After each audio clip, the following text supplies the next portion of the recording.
So I'm 26 years old and I've decided it's finally time for me to find a wife. And today I'm travelling 200 miles for a first date with a girl that I met on TikTok. This will either be the most romantic love story of all time or the saddest drive home of my life. Loving angels instead.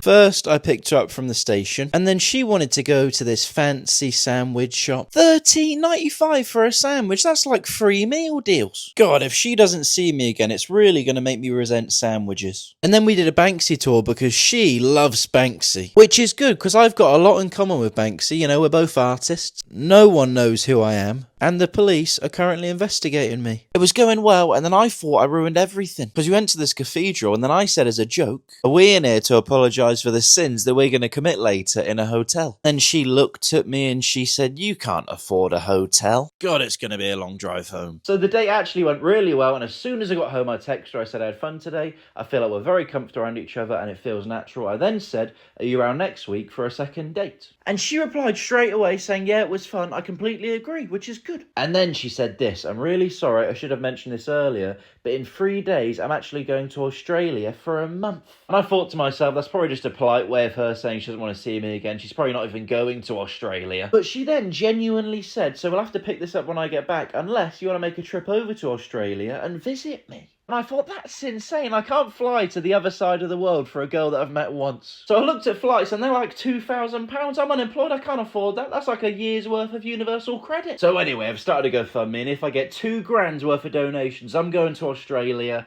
to find my wife.